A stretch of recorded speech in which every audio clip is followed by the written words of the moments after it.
And here's our finished stand. Okay, so hopefully you guys won't have this problem. If you look right here and you look down here, you're going to see some sags and some over here. That basically happens when you put a lot of paint on at once. The temperature in the room is either too hot or too cold, and the paint will start to weigh on itself. Gravity will kind of pull it down all in one sheet. So I applied this too fast, too thick. I'm going to try and repair it, and I'm going to wet sand it this time. If you guys watched the video on the helmet that I did, I tried dry sanding it, and the clear coat by Rust-Oleum really does not like to be dry sanded.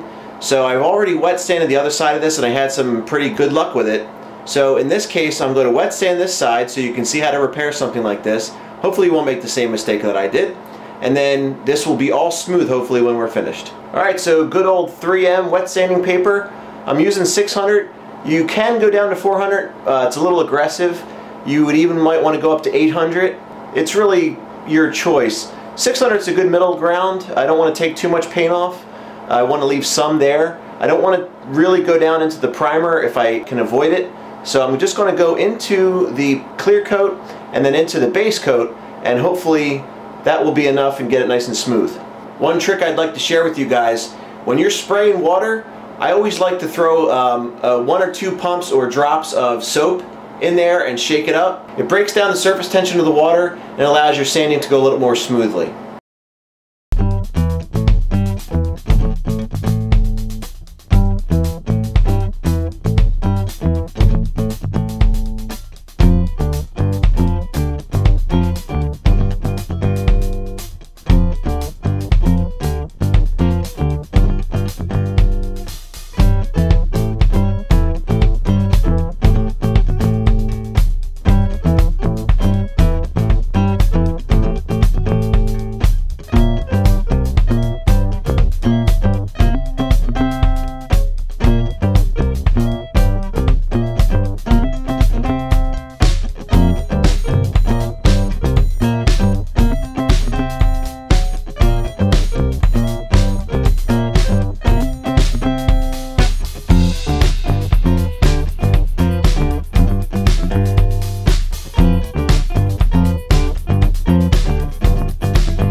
Okay, now here comes the final step. It's called de-nibbing. You might see this after cars have been painted and the clear coat's on. Sometimes if dust gets in the clear coat, it creates a little nib, a little ridge. Since I did this with spray paint, it was even worse. And what I'm going to do is just going to show you a little bit of how to get that off. You don't want to be too aggressive because now you have a primer, a base, and a clear over top of this, and you want to make sure you don't burn through any of those layers. So this here I'm using about a 3000 grit. It's just about nothing, but it will help get rid of a little of those nibs without going harsh into the clear coat. Just going to do some gentle wet sanding.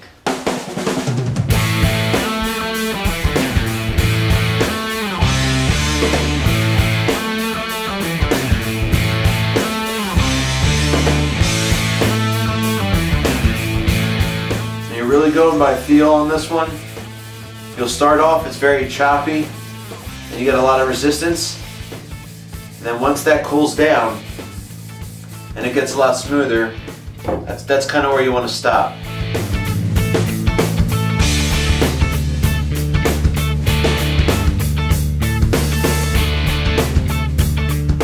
Now we've revealed how uneven this bar was originally.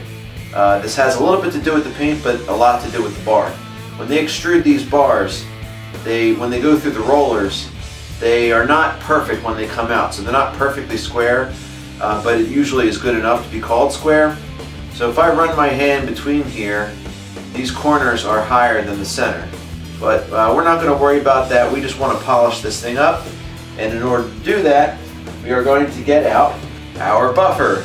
Now, I actually got this from a set of Meguiar's lens restorer. It works good for my needs. I'm using a chemical that's provided with the kit. The kit is their PlastX, Meguiar's headlight restorer. Pretty much all you're looking for is something that is very, very fine or even chemical abrasive when you're doing something like this. You don't really want to go to anything that's a compound.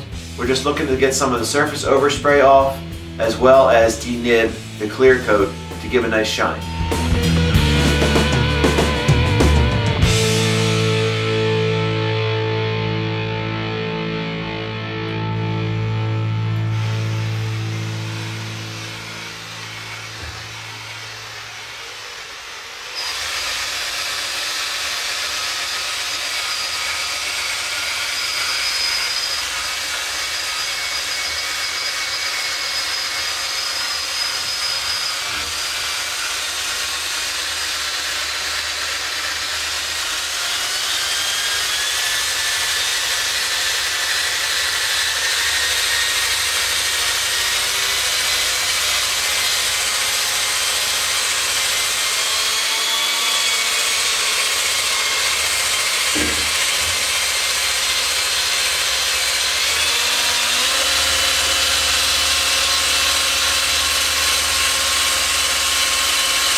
Alright, it already feels smoother. A lot smoother, as a matter of fact. I can still see a little bit of the surface scratches in there. So I'm going to try and get a little deeper and take them out. Again, there is always the chance that I can go beyond the clear. But this is where you figure out where that tolerance is. When you break through, and that would be considered a failure, you learn for next time where that limit is. So you're watching me kind of practice on my own to get the right depth, because I'm used to sanding and working with clear coats that have already been hardened through a two-part chemical process. This stuff, just dries because of solvents. When the solvents come through the surface and it's supposed to be dry, the hardness of the surface isn't what it would be if it were a two-part clear coat. But we're going to see if we can make it behave the same.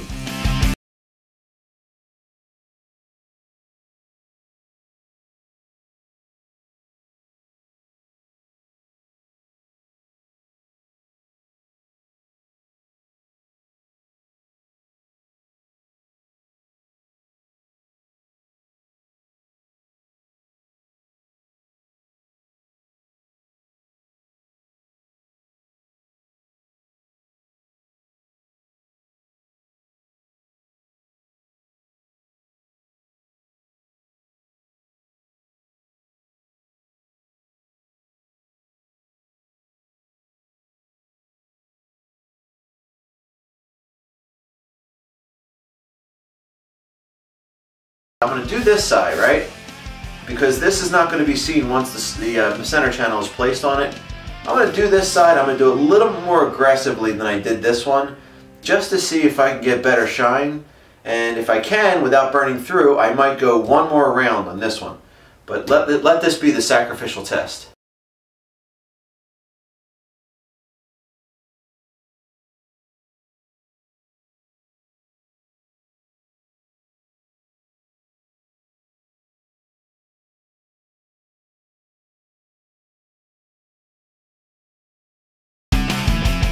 Well, I'll tell you, we're getting darn close now. This is almost totally gone. I see a little bit here, and I see a little bit there still, a little bit there, but it looks different, which means I think I'm getting to where I need to get, and we're going just slow enough that we're not going to burn through. But again, I'm doing this more aggressive than I did this, so if I burn through up here, it doesn't matter. Kind of an experiment, but so far this seems to be working. So let's continue.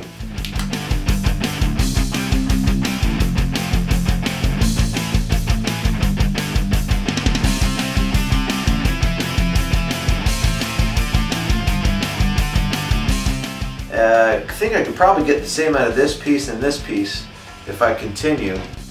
Overall, to make a point, this was my experiment and it really is working. So I think I'm going to continue down here, make this look as good as it possibly can, because these surfaces will be seen when this is mounted and on the floor.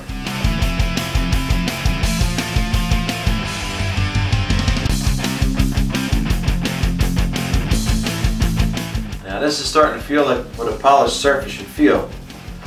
I can still see some surface scratches from the sanding that we just did, and I could also see some areas of improvements over here and maybe here. So I'm going to hit it again, but I think this side is pretty close to being done.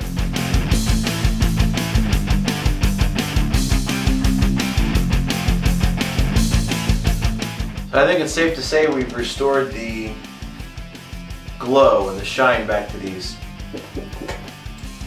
I think that they are light years better than they were, and if we were dealing with real paint, like a real clear coat, I could probably buff these things down to an absolute shine and have nothing to worry about. But anytime I'm dealing with solvents like Rust-Oleum products, I don't ever expect them to perform like the high grade stuff, so not too shabby. I'm kind of happy with this. All right, so I'm going to put this in my living room now. And here's our finished stand. Exactly 9 inches, that's no coincidence. Just at 33 inches. And we're still at 37 inches there. So we're almost perfect. This will definitely blend the soundstage together a lot better. And I've actually tested this, and the difference is noticeable. You wouldn't think it would be. It's only a few inches difference, but the ear is very sensitive, and the tweeters have a lot to do with imaging. And this also is a lot closer to where the vocals will be, so that you can hear people talking. It seems more convincing when you're watching the movie. So I think that's it for this one. Rich Tornado from Technically Fun. We will see you next time.